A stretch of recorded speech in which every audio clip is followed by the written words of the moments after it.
여호수아, 구원자라는 이름의 뜻입니다. 여호수아가 이 구원자의 사명을 감당하는데 한 가지 핵심적인 일을 했는데 그것은 뭐냐면 순종하는 일이었어요. 예수님, 여전히 구원자라는 이름의 뜻을 가지고 있습니다.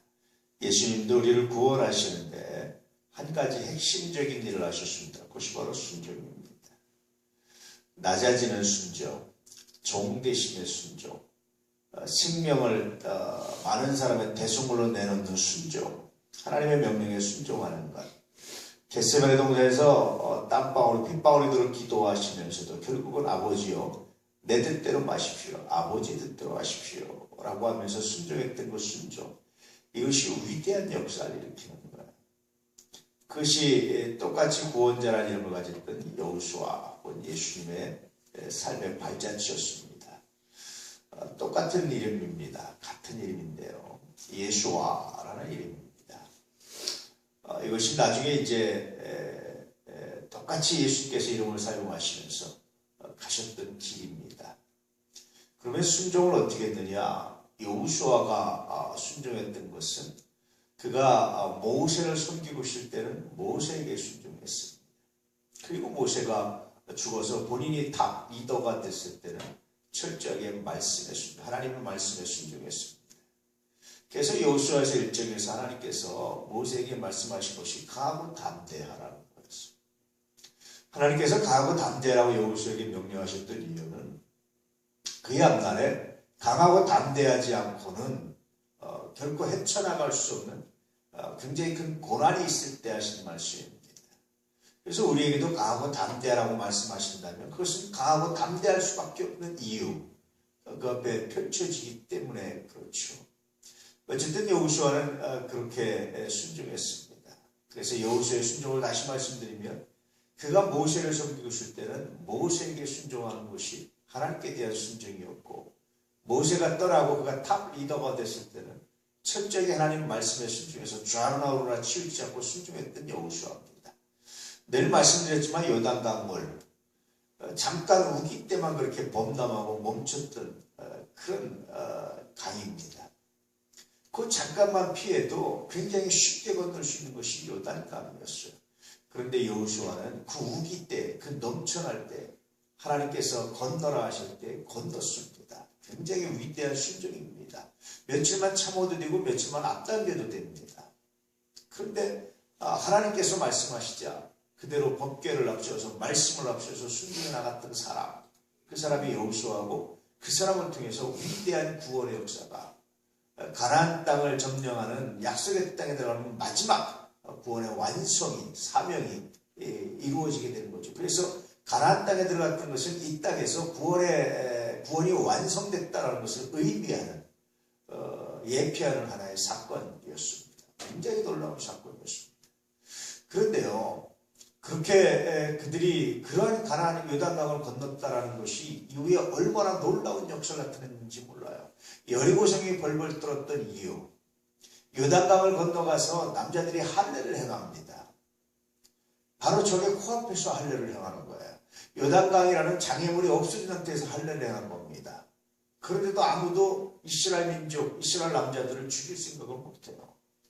야곱의 아들들은 자기의 여동생 디나가 추행을 당하자 세겜 족속에 할례를 요구하고요. 할례 받은 세겜 족속도 남자들이 움직이지 못하는 틈을 타서 다 죽여버립니다. 그 많은 사람들. 그만큼 할례를 받으면 결국 적 앞에 항복한 거랑 마찬가지예요. 그런데 요단강을 건너가서 그런 요단강을 건너서 그런 말도 안 되는 일을 했기 때문에 그 말씀에 순종했기 때문에 비로소 적들이 두려워하기 시작하고 비로소 적들이 대항하지 못하는 굉장히 위대한 일을 나타내는 거예요. 순종. 그 자체가 어렵지만 그러나 순종을 했을 때는 적들이 떱니다. 순종을 했을 때는 그것보다 얻는 열매가 훨씬 더 많다는 거예요. 위대한 역사, 위대한 변화가 일어나기 시작한다는 겁니다. 그것이 여호수아의 삶을 통해서, 예수님의 삶을 통해서 우리에게 보여주는 순종의 굉장히 놀라운 가치였습니다. 늘 말씀드렸지만 순종은 동의가 아닙니다. 순종은 물론 굴종도 아닙니다. 순종은 인격에 대한 온전한 신뢰. 사실이기 때문에, 맞기 때문에, 동의하기 때문에 하는 것은 순종이 아닙니다. 동의입니다.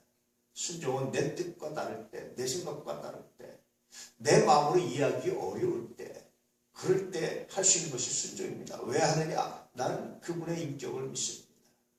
이것이 순종입니다. 그런데 그리스도인들의 순종은 그분의 인격을 믿는 것보다 또 한 단계 더 앞으로 나가는 것은 뭐냐면 내가 하나님을 믿습니다.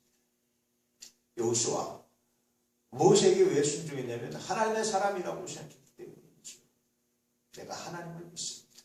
그가 완전해서가 아니라, 그가 의로워서가 아니라, 그가 온전해서가 아니라, 그의 인격이 완벽해서가 아니라 내가 하나님을 믿습니다. 나의 권위자로셨다면, 나의 리더로셨다면 내가 하나님을 믿습니다. 이것이 그리스도인의 순종이라는 겁니다. 그럴 때 우리의 권위자는, 우리의 리더는 실수할 수 있고 부족할 수 있지만 전능하신 하나님이 선용하시고 아름답게 하시고 위대하게 하시고 놀랍게 하신다라는 것이 그리스도인의 순종이라는 겁니다. 12월 31일 2014년이 마지막 날, 이날의 말씀을 순종으로 시작하는 것은 굉장히 의미가 있다라고 생각합니다. 왜냐하면 한 해의 우리의 삶을 돌아볼 때 가장 중요하게 돌아봐야 되는 것은 내가 순종했는가 하는 것이 가장 중요하기 때문이 아닐까 싶습니다. 그것이 2015년 새날을 여는 가장 중요한 키워드이기 때문에 그렇습니다. 그 순종이 새로운 삶을 열어갑니다. 순종이 놀라운 삶을 열어갑니다. 순종이 놀라운 해를 열어갑니다.